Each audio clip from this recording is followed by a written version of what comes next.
Musical musings, musical musings, musical musings, musical musings. Hello and good afternoon, everyone.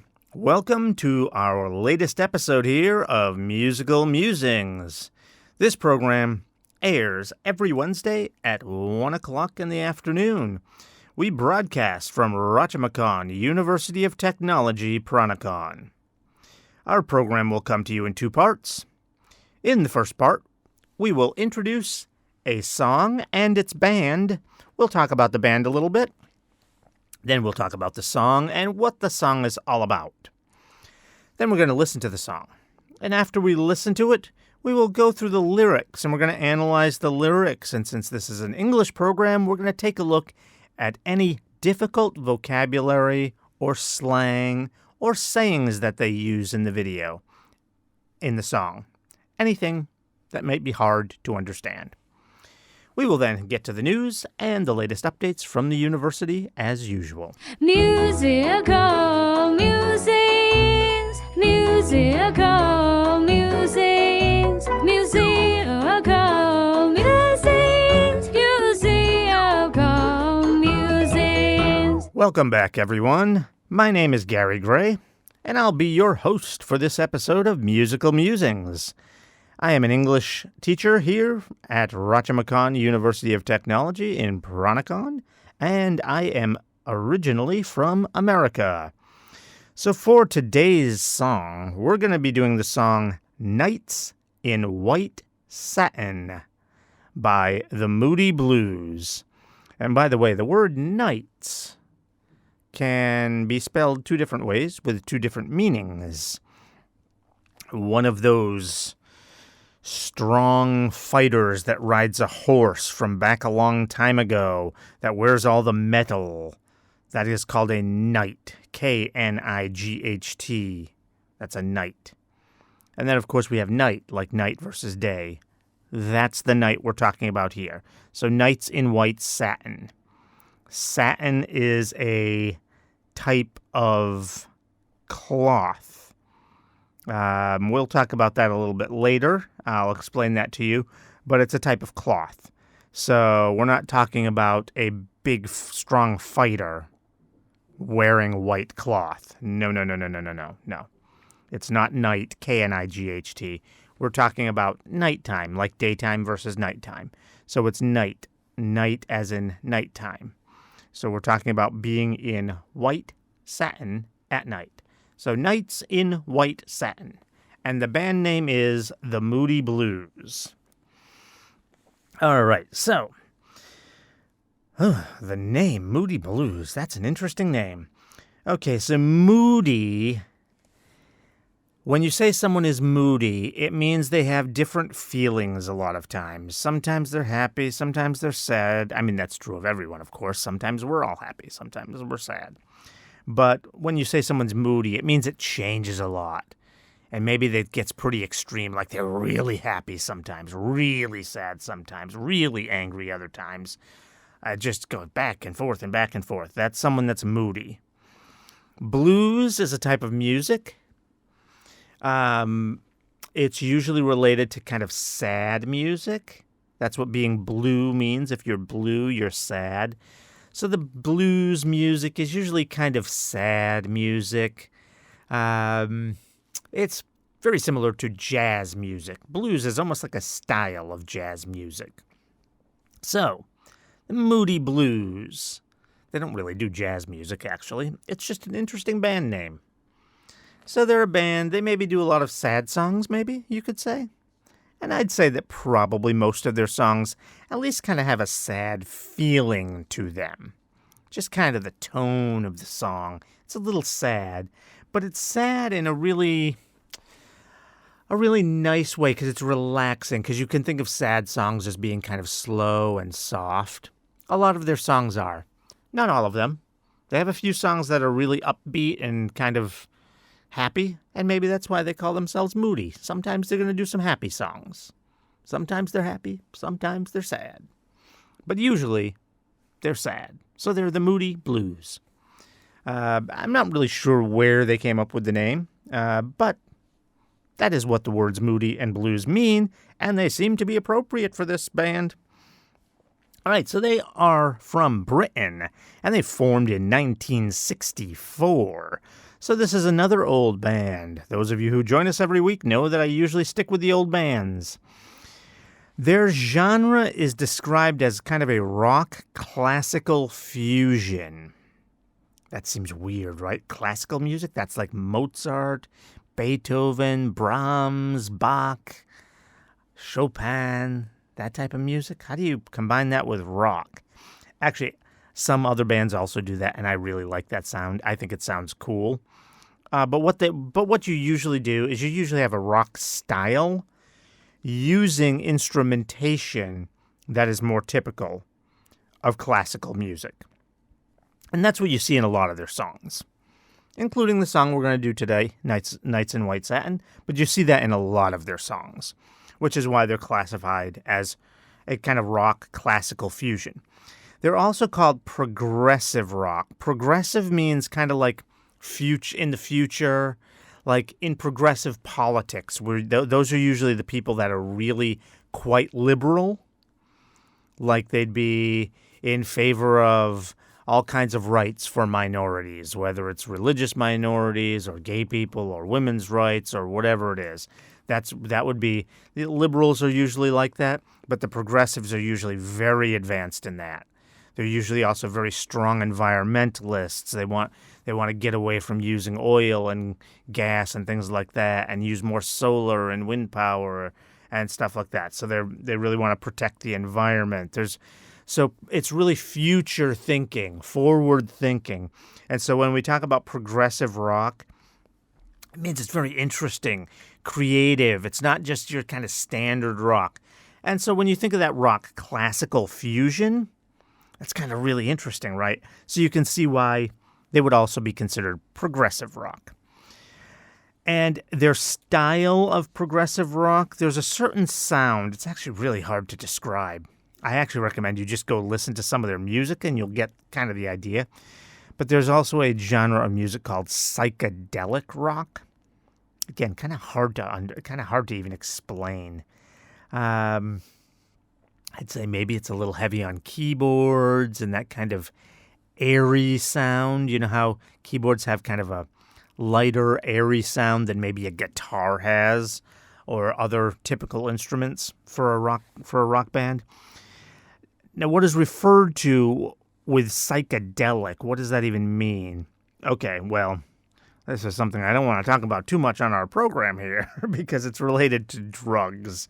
Back in the 1960s, it was very popular in the musical community to do certain types of drugs. They weren't like hard drugs that would kill you. Well, I mean, if you took enough of them, I'm sure they could. They're still not good for you, though. You still shouldn't do them. But they were pretty popular back then. Like right now, marijuana is becoming more mainstream. I believe it's legal here now in Thailand. That was one of the types of drugs that they would use. There was another one called acid, which can be really bad for you if you use too much, which is why I say it's not a good thing. But it happened, and it happened so much that there was a style of music that was kind of associated with this. And that was kind of their type of music here with the Moody Blues. It was called psychedelic rock. So they had many different genres that they were classified in. Rock, classical fusion, progressive rock, psychedelic rock. So it's very unique, very interesting music. That's one of the reasons I like them so much. I don't like to promote them because of the drug aspect of it. That's not good. Don't do that. I guess, like I said, some of it's legal now, but still, if you do it, don't do it much. Don't do it much. Not good for you, even though it's legal now. But I promote them because it's very interesting. They created some very interesting music. Progressive rock is probably one of my favorite types of rock because of just what it means. Like I said, it's kind of futuristic. It's very interesting, very different, very, I don't know, it just engages you because you want to listen to it because it's so unique. It's a very unique sound. All right, so this band, they just retired in 2018. A lot of the bands we do, they're actually still around. We just did a band last week called the Scorpions. They formed almost the exact same time as these guys did, 1 year later. They're still around performing today. So these guys have finally retired. Moody Blues have retired. But they only just retired about 5 years ago in 2018. They retired because their only original member, who was drummer Graham Edge, retired. So he was like the founding member. He's the only member that was there from the beginning. So when he retired, they all retired. There are some bands that won't do that. There are some bands around now that were around in the 1960s that have none of the same original band members, which seems so weird because you might think, well, how can it even be the same band? But when you think about it, it does kind of make sense because maybe early on they get a couple of new band members, and maybe those band members are still with the band. So it's not the original band members, but they have a lot of early members still there. So it kind of makes sense that you could have a band that's still around that has none of the original members. That's not too crazy. But here, no. Nope. Once the original band member retired, that was it. They stopped. There was another break they took from 1974 to 1977, but that's pretty short. What's that, about 3 years? And I think they actually stopped sometime during 74 and started sometime during 77, so it could have been as little as like 2.5 years or something. So pretty continuously, they've been going from 1964 until recently. And they have many, many famous songs. Usually in these episodes, I'll list out a few songs for you to go listen to of theirs. I'm not even going to do that today. Not with this band. There's too many great songs. Too many. Now, the one we're doing today, Nights in White Satin, is probably their most famous song. So let's talk about that a little bit. It was released in 1967. That was pretty early. Again, they formed in 64. So it really was not popular when it first came out because they weren't that popular. So they re-released it in 1972 when they were a lot more popular, and then the song did much better then. So the song was really famous in 1972, and actually I think it came out late in 72 if I recall correctly. So it was actually more famous in 73 when it really came to its peak popularity. So it was really popular in 1973. It was written by band member Justin Hayward.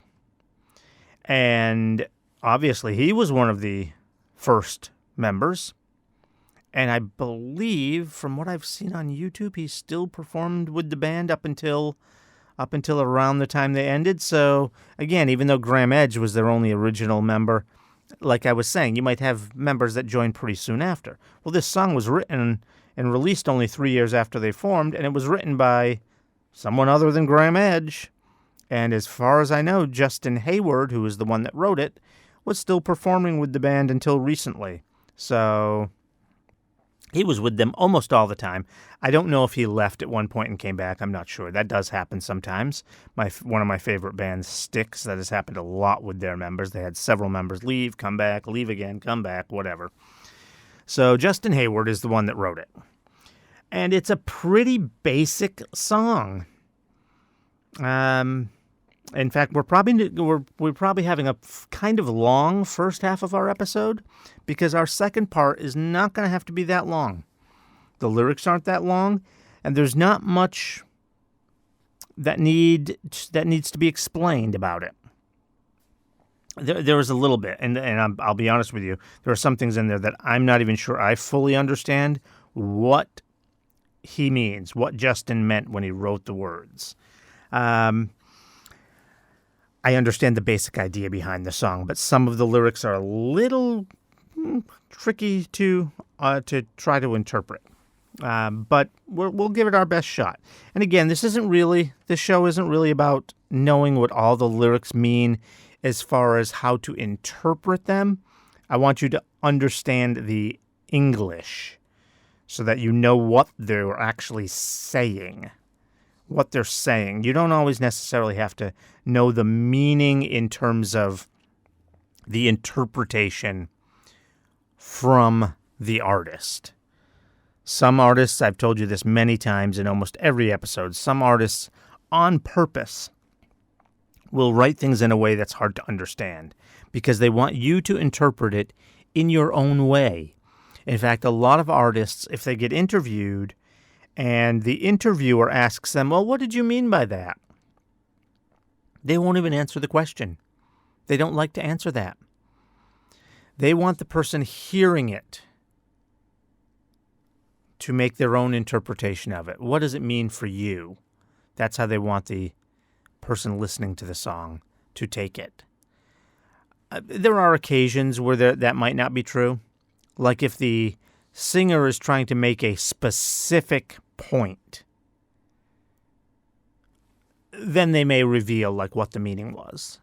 They might tell you. But a lot of times they don't even need to do that because then if they're trying to make a specific point, it might be more obvious in the song. But occasionally I have seen that happen. I have occasionally seen someone, an artist asked what a song means, and they will actually answer the question. But a lot of times they won't. They're not even going to answer the question about what the song means. Okay, anyway, as I said, the general idea behind the song is pretty simple. The song is about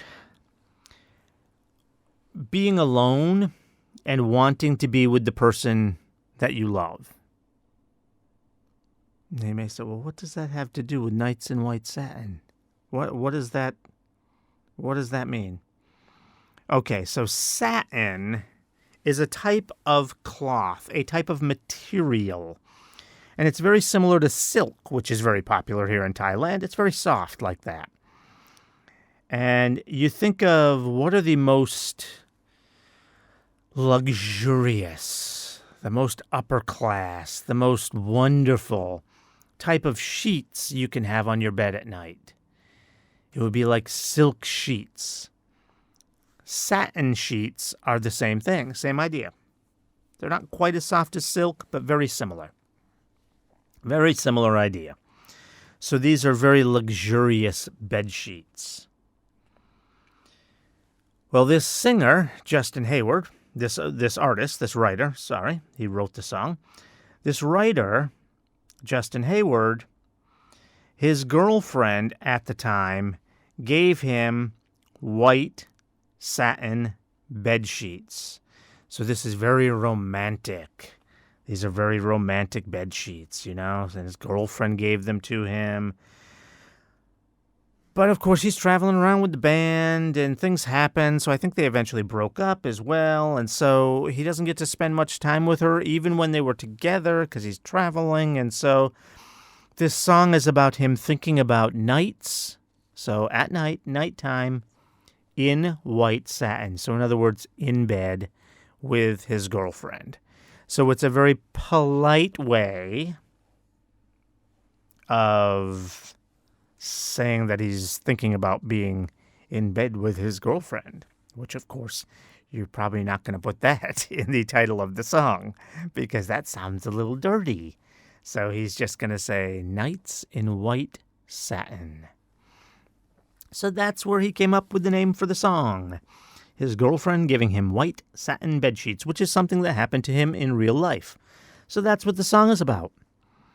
It's about him wanting to be with his girlfriend and spending romantic evenings with her. And he can't do it. All right, so we're going to get to the song now. And as always, any one of you out there joining us on YouTube, because of copyright issues, we cannot embed the video, so you're going to see a link in the upper right-hand corner. Click on that to jump to the video, and once the video's over, you can just jump right back here for the second part of our show and the analysis of the lyrics. For everyone else, you should have no trouble hearing the song. So, let's get to this great song. Musical musings, musical musings, musical musings, musical musings. Welcome back, everyone. All right, so that was Nights in White Satin by the Moody Blues. Again, that's a song about missing love. Okay. So let's go through the lyrics here. And again, as I explained in the first part, this song we might focus a little bit more on any words that are hard to understand, because the meaning in terms of what the writer is trying to say is a little confusing at times. It's not clear how he's telling his story here. In fact, right at the beginning, we get a little bit of confusion. It says, nights in white satin, never reaching the end. I'm not sure what he means about never reaching the end. Does he mean that he doesn't want it to end? It could be. So again, nights in white satin. Whenever he says nights in white satin, he's talking about romantic times with his girlfriend. Or ex-girlfriend, as it might be by now. I'm not sure about when he wrote the song. It might be his ex-girlfriend. In fact, the next line kind of suggests it might be his ex-girlfriend. But I'm not sure what it means about never reaching the end. It may mean that it never ends. He's always wanting for that. And maybe it's a regret he has, because since he's traveling with the band, he was never able to really experience it very much. So his girlfriend gave him these white satin bed sheets, and he was never able to, or rarely, maybe sometimes he did, but rarely able to enjoy any nice time with his girlfriend, laying in bed, even if it's not dirty, even if they're just laying there, just chatting, whatever, just being together. He was never able to enjoy that very much. So what he may mean here by never reaching the end, if you say that something never reaches the end, it means it just continues. It goes on and on and on and on and on and on and on. It's never done. So he may be saying that his wanting for that never ends.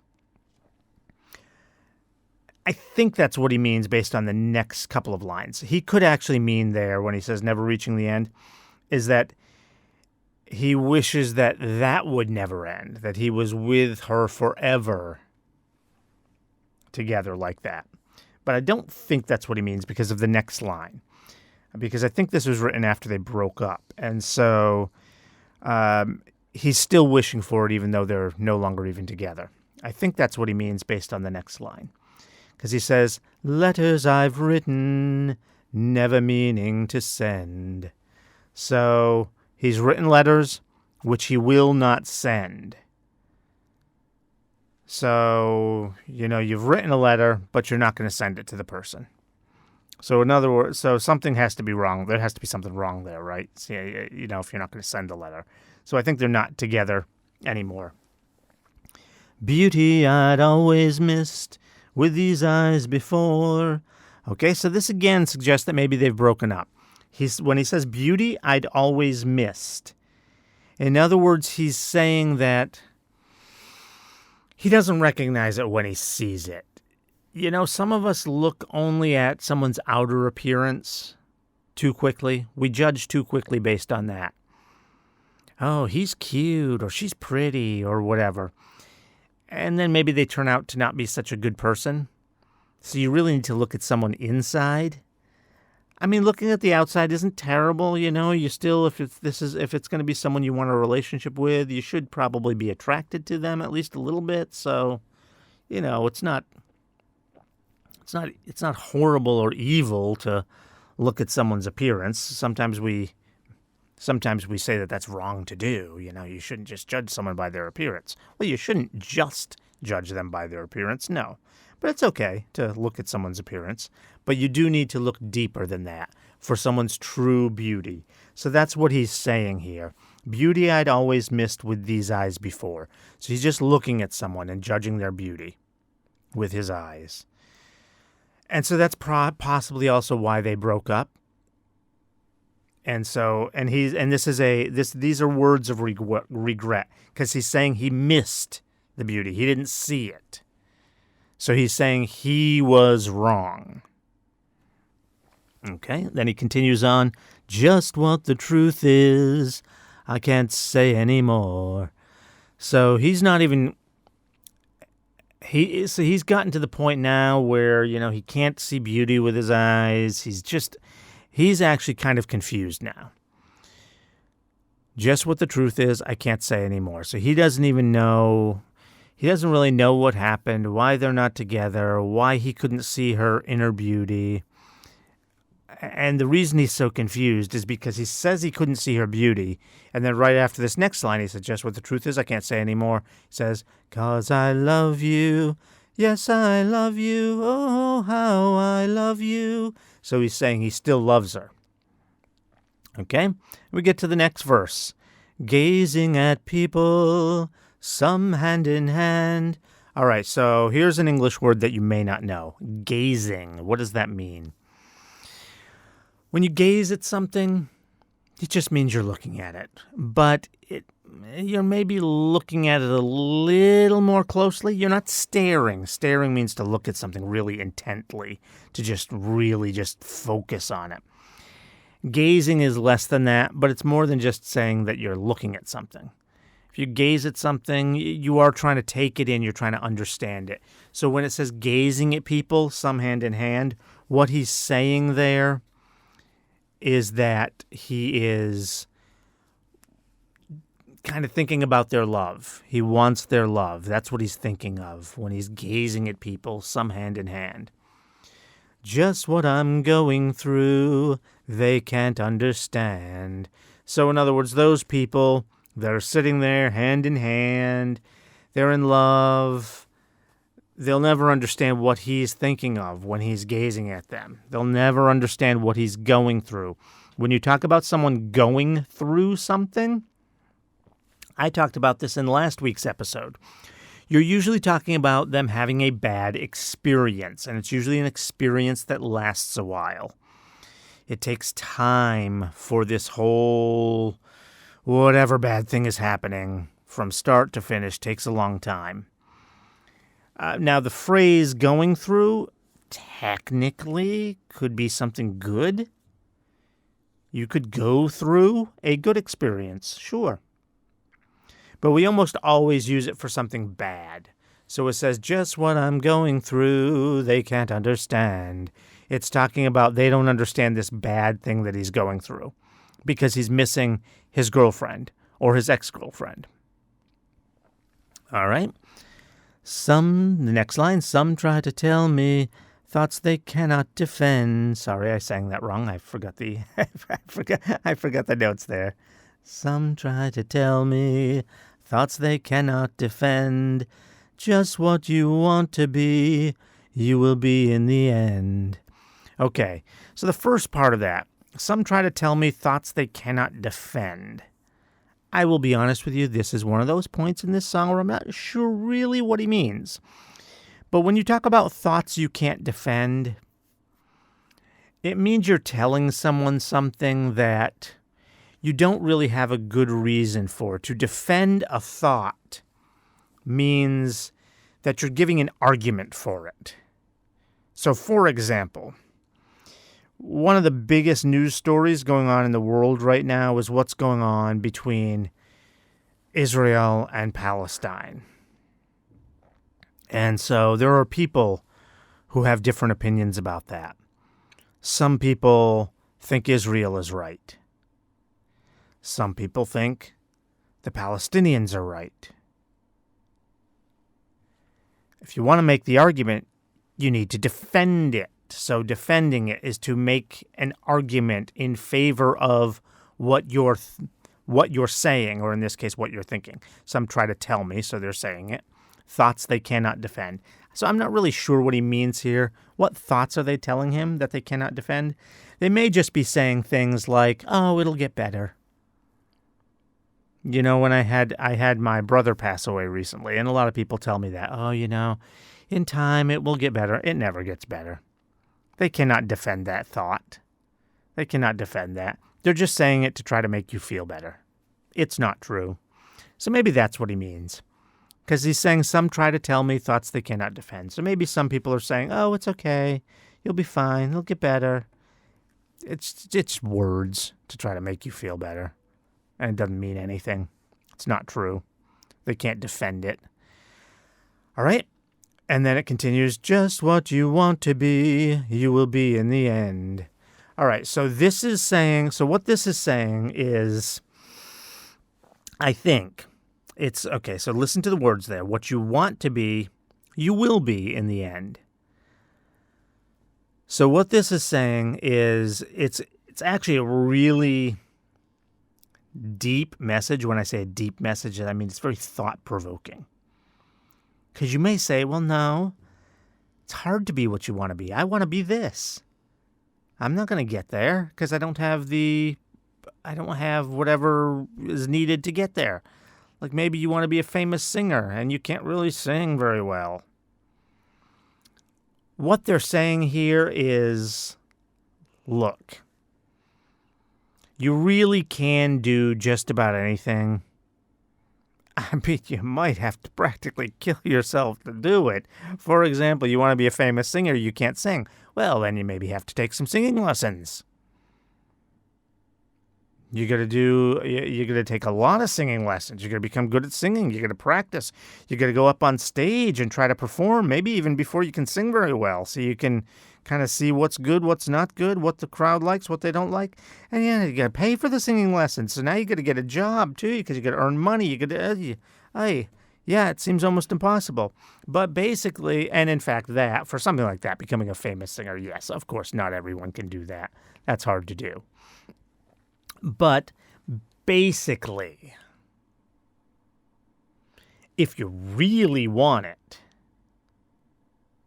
you're going to do something to achieve it, to get it. So what you want to be is what you'll be in the end. Even if you say you wanted to be something else and you end up a certain way and it wasn't what you said you wanted to be, what you ended up as really is what you wanted to be, because you didn't do what was necessary to get to what you wanted to be. So that's a really, really deep message there. Just what you want to be, you will be in the end. Okay, and then it says, and I love you, yes, I love you, oh, how I love you. Okay, so that again gets back to loving his, I think, ex-girlfriend at this point. Could be his girlfriend. I think it's his ex-girlfriend. And so that's what he's saying again here, is that he's kind of taking responsibility for that. He's saying just what you want to be, you'll be in the end. So, here I am. It's my fault that I am sad here. Just like before when he blamed himself. He said, beauty I'd always missed with these eyes before. He's saying, yep, I am what I set out to be. Yep. And so now I don't have my girlfriend, and I miss her. Okay, then we repeat the beginning, and let's see. There's not really any changes here. It's nights in white satin, never reaching the end. Letters I've written, never meaning to send. Beauty I've always missed with these eyes before. Just what the truth is, I can't say anymore. Yes, I love you. Yes, I love you. Oh, how I love you. I messed up that part. Sorry about that. So he sings the song. So we get that first verse again. And then he just kind of repeats the I love you part. And that's the end of the song. So that's it for this song. And as I told you in the first part of this song, I'm not going to give you a list of some other Moody blues songs to check out. They have a whole bunch of great songs. They have so many great songs, so many. So I can't even list them for you. What I would recommend, if you like this song, go onto YouTube and look up a list of their top hits. I'm sure there will be a playlist of their top songs, or maybe even in one video they'll have a bunch of songs. I'm sure you can find that easily on YouTube. They're a very famous band. So go on YouTube, look up a playlist of their top hits. They've got at least 5 to 10 songs that are really excellent, super popular songs. I'm sure their fans will say they have even more than that.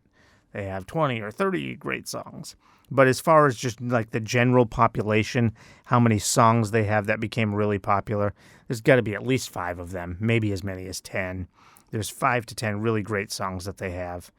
So go check them out. That's Moody Blues. Go check them out on YouTube and look up some more of their songs. All right. Thank you for joining us today for our Musical Musings program. And please stay with us and make sure you tune back in next week for another great episode of Musical Musings. And don't forget to subscribe to our channel. Musical musings, musical